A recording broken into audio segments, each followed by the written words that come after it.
what is the vibe here compared to everywhere else you play? You get to play very proper here. Like there's a lot of heads here, but I mean like people who really know good music, and you can kind of throw people some curveballs and like some pretty deep digs, and everyone seems to be into it. It's like you want to perform well here because it's like where all the music came from.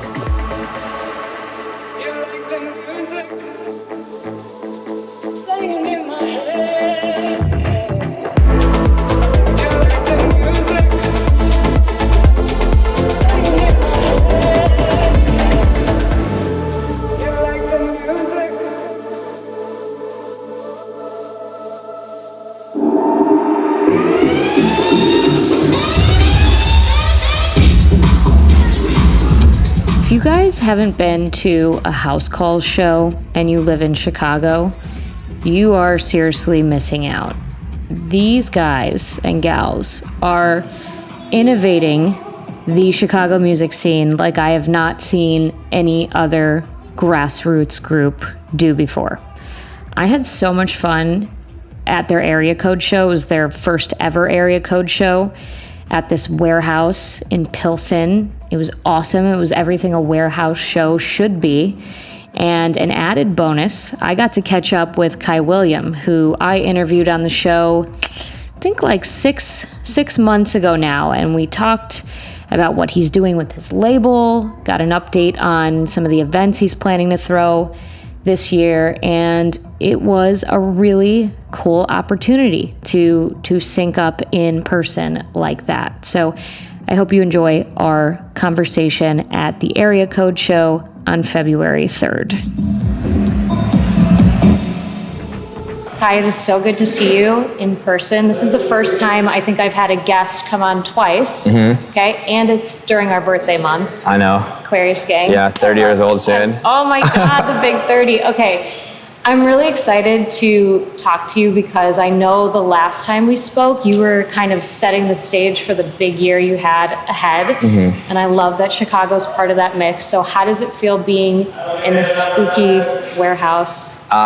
It's awesome. It feels like Brooklyn. A lot of what I was going to, like rave-wise in the beginning that got me into all this was like these warehouse parties and non-traditional setups. So I'm honestly like super stoked to be here. It's a little chilly, but it's freezing. We're the doors. We're working with the it. doors open to my left to the outside. It's like freezing. And you're no stranger to house calls. That was your first time in Chicago, right? Yeah, It was a house call exactly show? at the listening room. They're such a great crew, aren't they? It's a fun room too. It feels like you're in someone's like living room. I know, with the lamps and everything. Yeah. And for them letting us do this here, like it's just like this is really what Chicago like house music is all about, and it's great to have you part of this. Yeah, super happy to be here. And so I know that you came from Montreal last night, and you've been a little bit on a tear this month. So tell me, like, what's been the progression of places and things you've done? Yeah, so we started off the year in Phoenix at the new Bang Bang out there, which is a cool venue. They have another one in San Diego, so it was cool to see the differences between the two. And then I was in Boston last weekend, which was a really cool party. Super like low ceilings, like cool intimate vibe. Okay. And then Wednesday was in Vegas. Last night I was in Montreal, and now I'm here today. So we're really hitting the ground running this year, but it feels good to transition from like being in the studio all the time. I spent a lot of time in the studio last year, which definitely helped set me up for the rest of this year, and I can kind of tour without worrying about producing. Yeah, I remember in our interview, you said that, you know, you're somebody who likes to experiment, and you're someone who doesn't kind of like to make the same song twice. And so that can keep you kind of holed up in the studio for a while. Yeah. So do you feel like you put in enough work to where now you can like enjoy the fruits of your labor? Yeah, definitely. I think the biggest thing I was concerned about with like the touring, the more serious touring this year coming up, was not having enough studio time, but I'm probably sitting on like 15 records that are ready to release in various different styles. So I can feel okay to just kind of chill out when I'm not playing on the road and not have to like worry about getting studio time on the road. Right. And because I think I've just produced best at my home studio, which I know so well, and I'm just comfortable there. Yeah. So in Jersey, right? Now I'm in New Jersey. Yeah. So in nature. In nature, yeah. It's nice to get back from the weekend shows in these popular cities and just not have anyone around me. Yeah, it's so nice. You need that break. I mean, especially like I got your text this morning at 4 a.m. and you're like, it's game day, let's fucking go. And I'm like, how are you awake right now? And how are you going to be awake later? So you need that, like that recluse time. Yeah, you do.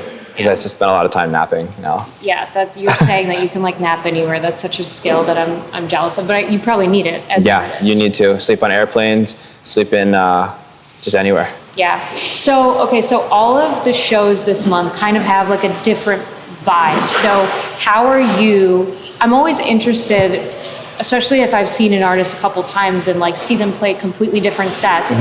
How do you plan for a month-long like bender of shows and make sure that you're curating the vibe like to the venue and the city and all that? Yeah, I kind of have a pretty non-traditional way of preparing for shows. I kind of just put all the songs I like at that moment just in one big playlist. Okay. And I kind of read the room. I feel like that's a much better idea than trying to predict what's going to happen, because we never know how crowded the room is going to be.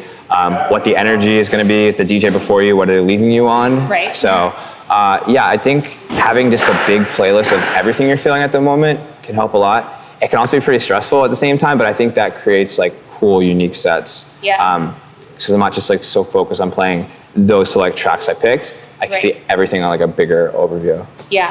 And that's like how you produce your music too. You were really into like breaks the last time we talked. I still am. Are you? Yeah, I've been producing a bunch of it. Yeah. Just, I don't know.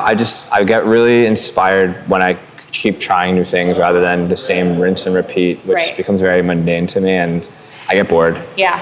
Well, no, I mean, it's important as a creative to keep trying new things, even if one is not a hit for you. Like you tried something and you learned something from everything that you make. Yeah, and you never know what you can do with those tracks down the line as well. Like you start an idea, maybe it's not right for right now, but maybe you can take something from that and make something else with it in the future. Right, exactly. I feel like so many people get stuck in that like space of this needs to work perfect for me right now, and then they get frustrated and then like they give up. Yeah. But it's like, no, that's something you can come back to. Yeah. If you want to. Yeah, I definitely don't produce to release music. I produce just to create, and then we kind of sit on it for like a month or two, test it out, make sure we like it after a while, and if we do, we put it out. That's smart. Because if you're going to produce to release, you're going to just do things to make it sound good for other people. Yeah, that's, and we talk about that a lot on the show. Like you need to create art for yourself. And when you do that, your tribe will find you, sort of thing. Exactly.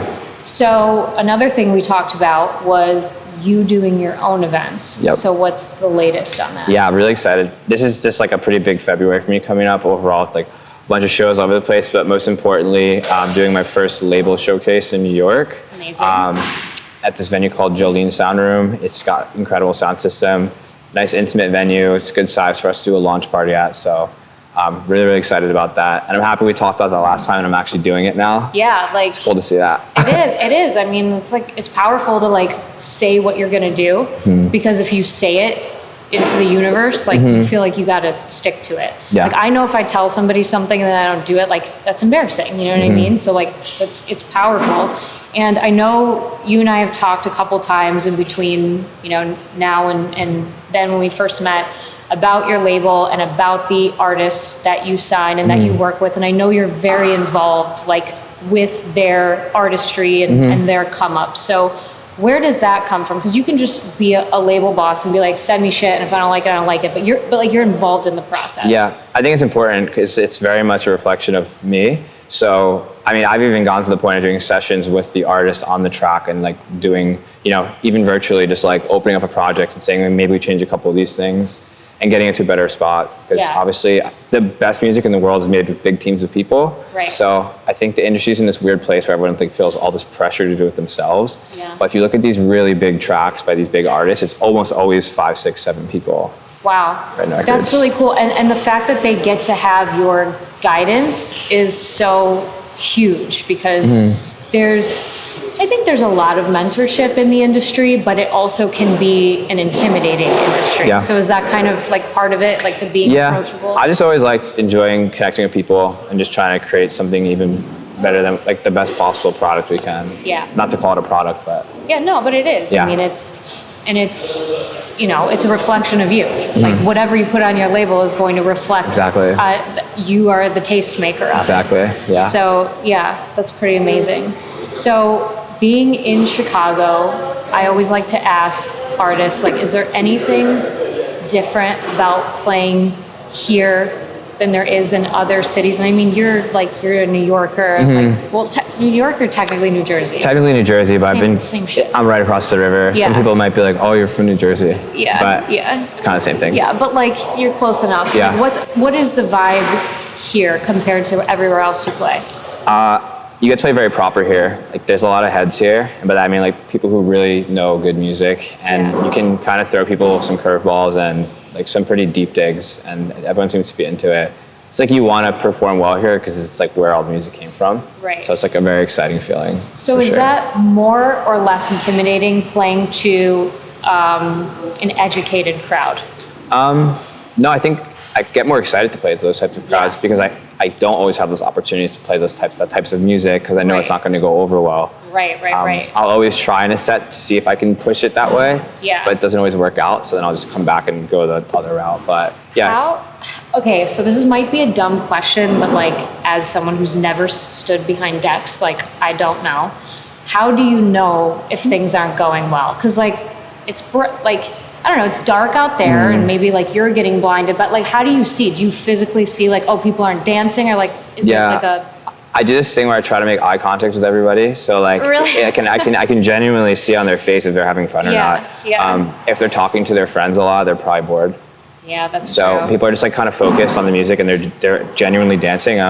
If you see the dance floor starts to clear a little bit, that's a pretty good indicator. You should probably change something. Yeah. Well, we talked about last time, like people having short attention spans and having to keep them on their toes. And I think that's a challenge for anyone, even if people are having a good time. They have their phones. They have so many competing things now. Yeah. So that's like, you are literally competing with all of those things. Yeah. Sometimes I feel like I'm burning through records super fast, like mixing super quick, but that's just because that's the crowd I have. Right. And sometimes the ones I like to do is like the longer, more artistic, and you're mixing over 4 or 5 minutes, and you have maybe 3 tracks going, and that's I don't think I could do that. I don't think I could stand up somewhere and like get live feedback to something I was performing. Yeah, it can definitely get in your head a little bit, and then you can start going down this spiral and like thinking things that aren't actually happening, but always just remind yourself it's just for fun.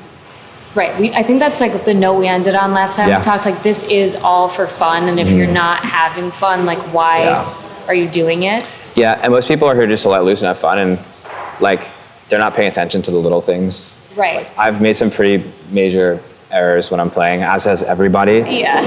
And I'll go off and I'm like, oh, I can't believe that happened. And they're like, what are you talking about? Right. No one actually notices. Or if they do, they don't care. Yeah, they don't care. The only ones that care are like other artists who just want to be doing what you're doing. Of course.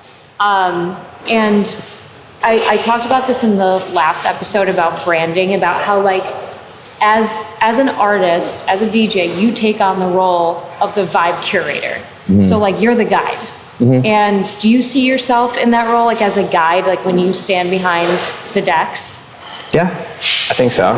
Because think about it, like, yes, obviously people are there to see you, but you literally control. You control the whole room. Yeah. I think that's why everyone likes DJing so much, because you get to control everything.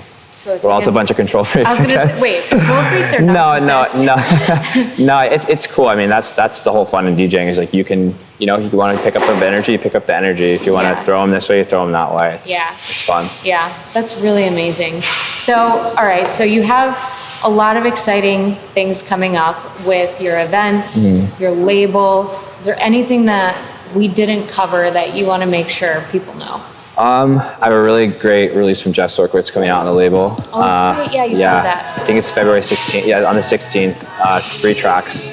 Really, really cool, interesting stuff. Different for Jeff for sure, which I'm excited about. Yeah. So I like to release tracks from artists that are a little bit different than what they normally do. So that's exciting. Yeah, it'll be cool. And when I texted you like Aqua Gang, did you roll your eyes? Do you give a shit at all about your birthday or your I don't know. I feel like guys don't really know much about that stuff, and it's always the girls that are talking about Aquarius or Libra or Cancer.